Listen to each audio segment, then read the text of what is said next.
ओम हनुमते नमः। जय बजरंगबली। जय श्री हनुमान। मंगलवार के व्रत में हनुमान जी का और मंगल देव का पूजन किया जाता है। मंगलवार का व्रत सभी प्रकार के दैहिक दैविक एवं भौतिक सुखों को देने वाला, रक्त विकारों को नष्ट कर और आत्मशक्ति का विकास, राज्य सम्मान प्राप्त करने तथा संपूर्ण मनोकामनाओं को सिद्ध करने तथा संतान प्राप्ति के लिए मंगलवार का व्रत किया जाता है।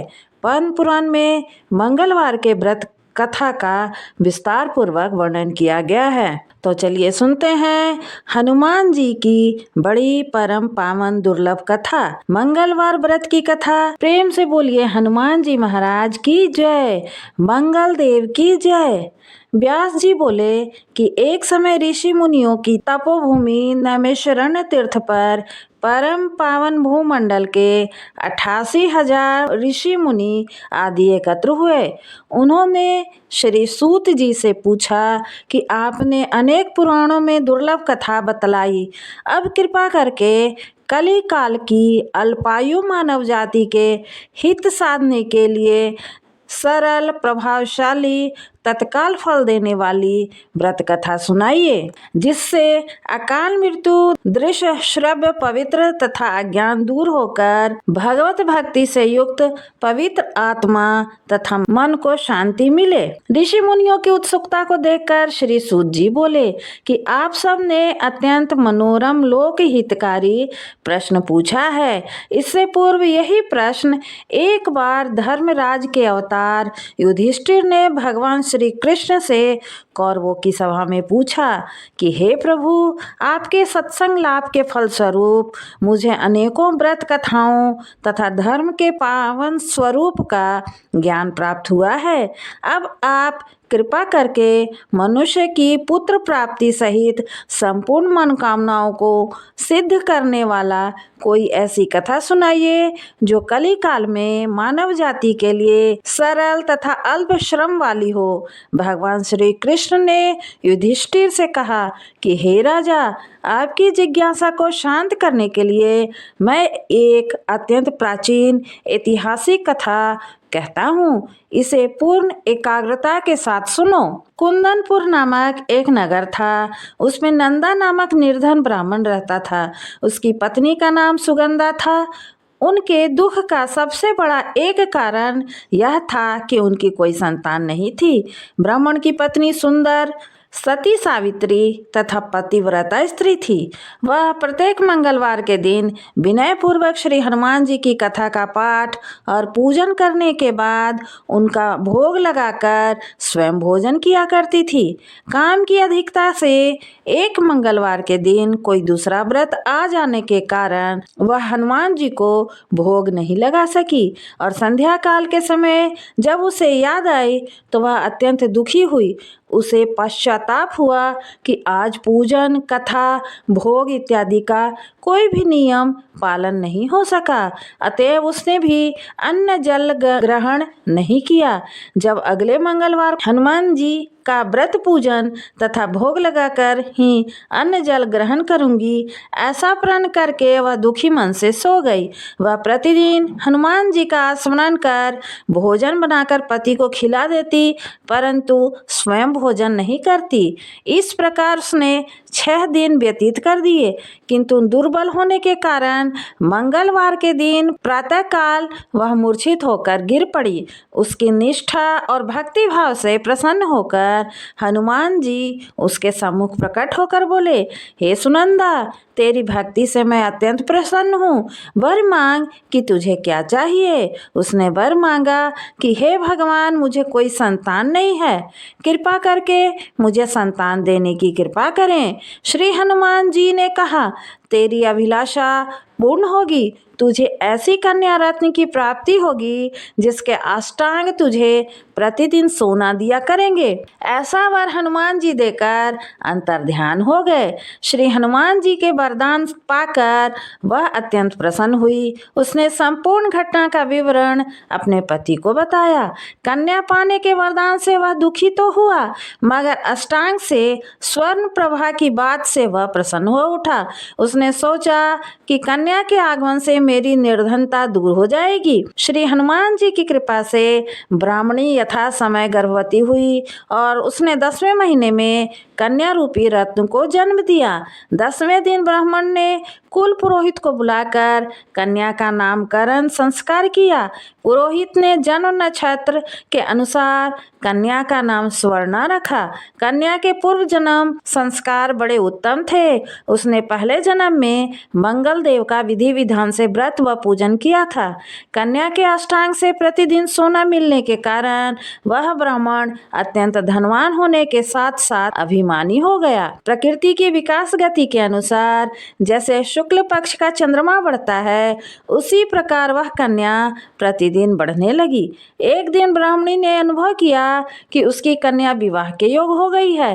अतएव उसने पति से कहा कि किसी योग्य सुंदर वर को देखकर अपनी पुत्री स्वर्णा का विवाह कर देना चाहिए, क्योंकि शास्त्रीय विधान के अनुसार 8 वर्ष की कन्या गौरी, 9 वर्ष की रोहिणी तथा 10 वर्ष की कन्या रजस्वला मानी गई है। गौरी के दान से पाताल लोक तथा रोहिणी के दान से वैकुंठ लोक की प्राप्ति होती है, किंतु रजस्वला कन्या का दान शास्त्र के विरुद्ध होने के कारण घोर नरक की प्राप्ति होती है। अतएव हम दोनों श्रेष्ठ कन्या का दान उचित समय पर करके इस लोक तथा परलोक को सुधार लें। पत्नी सुनंदा के शास्त्र सम्मत वचनों को सुनकर स्वर्ण के लोभी ब्राह्मण ने कहा, अभी तो स्वर्णा केवल 10 वर्ष की हुई है, व्यर्थ की चिंता करती हो। मैंने तो 16 वर्ष की कन्याओं का विवाह कराया है, चिंता की कोई बात नहीं है। पति की बात सुनकर सुनंदा ने कहा, रजस्वला कन्या का दर्शन पिता और भाई के लिए निषेध है। रजस्वला का दर्शन करके नरक और घोर पातक के अधिकारी बनते हैं। अतएव स्वर्णा की आयु शास्त्रों के अनुसार विवाह के योग्य है। ऐसा जानकर आप इसका शीघ्र अतिशीघ्र विवाह कर दें। पत्नी के तर्क और आग्रह के आगे वह निरुत्तर हो गया। उसने कहा कि मैं कल ही उपयुक्त वर ढूंढना प्रारंभ कर देता हूँ। मैं स्वयं भी उत्तम वर ढूंढने के लिए निकलूंगा तथा दूत को भी इस कार्य में लगाऊंगा। दूसरे दिन ही ब्राह्मण ने अपने दूत को बुलाकर आज्ञा दिया कि मेरी कन्या के अनुरूप ही सुंदर वर ढूंढो। अपने स्वामी की आज्ञा पाकर दूत ने वर ढूंढना आरंभ कर दिया। शीघ्र ही उसे एक ब्राह्मण कुमार दक्षिणावर्त में मिला। वह सुंदर, सुयोग्य तथा ब्राह्मण ज्ञान से संपन्न था। दूत ने अपने स्वामी को सूचित किया तो नंदा ने स्वयं जाकर ही अपने भावी दामाद का निरीक्षण किया। उसे सब प्रकार से योग पाकर सुनंदा संतुष्ट हो गई। शीघ्र ही उसने अपने सर्व गुण संपन्न कन्या का विवाह उससे कर दिया। कन्यादान में नंदा ने भरपूर धन धान्य दिए। कन्या का विवाह कर पति पत्नी ने अपने को बड़ी सुखी और भाग्यशाली समझा, किंतु शीघ्र ही नंदा की सोच बदल गई। सोने के लोभ से वशीभूत होकर उसने विचार किया, कल उसकी पुत्री अपने पति के साथ प्रस्थान करेगी। अब मुझे पुत्री स्वर्णा के अष्टांग से निकलने वाला स्वर्ण प्राप्त नहीं होगा। अब स्वर्ण के अधिकारी उसके पति हो जाएंगे। मेरे द्वारा संचित किया हुआ धन तो पुत्री के विवाह में खर्च हो गए, शेष बचा हुआ धन भी कुछ समय में खर्च हो जाएगा। निश्चय ही इस कन्या का विवाह करके मैंने बड़ी ही भूल की है। अब एकमात्र यह उपाय है कि कन्या को किसी प्रकार से पति के गृह जाने से रोककर अपने घर में रखा जाए।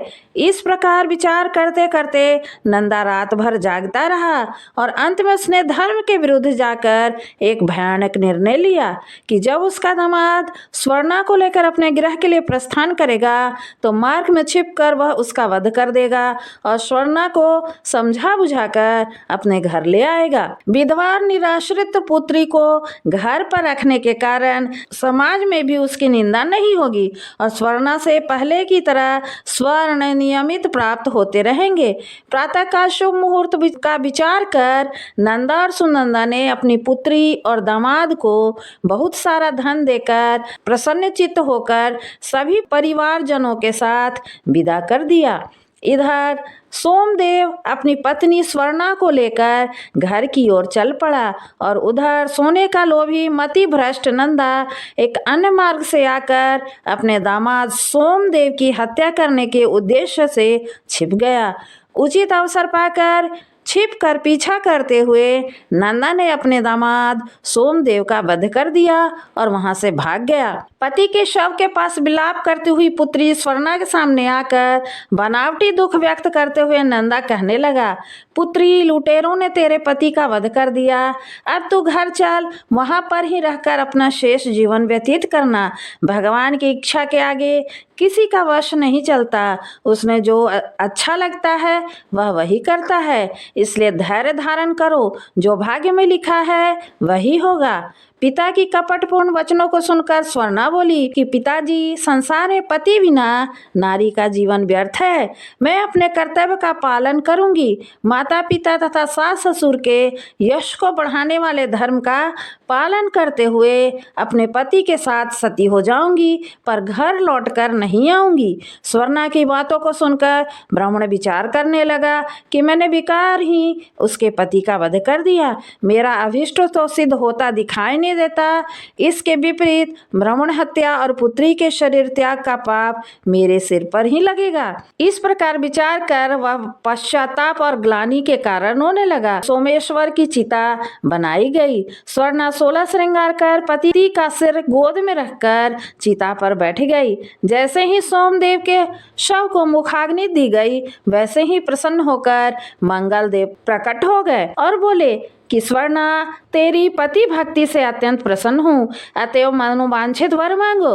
स्वर्णा भक्ति भाव से उन्हें प्रणाम किया, फिर खड़े होकर बोली, यदि आप मुझ पर प्रसन्न हैं, मेरे पति को जीवन दान देकर इस लोक और परलोक को सार्थक करें। श्री मंगल देव ने कहा, स्वर्णा, तेरा पति जीवित होकर अजर अमर तथा महान विद्वान हो जाएगा। इसके अतिरिक्त कुछ और मांगना हो तो वह भी मांग लो। स्वर्णा ने कहा, हे मंगल देव, मंगल ग्रह के स्वामी मंगल देव, यदि आप मुझ पर प्रसन्न हैं तो इस पर ध्यान देने की कृपा करें कि जो प्राणी मंगलवार के दिन विधि विधान से भक्ति पूर्वक आपका पूजन करे, मंगलवार का व्रत करने वाली स्त्री अटल सौभाग्य तथा पुत्र पौत्रों से युक्त सुखी जीवन व्यतीत करे। मंगल देव ने तथास्तु कहकर अंतर्ध्यान हो गए।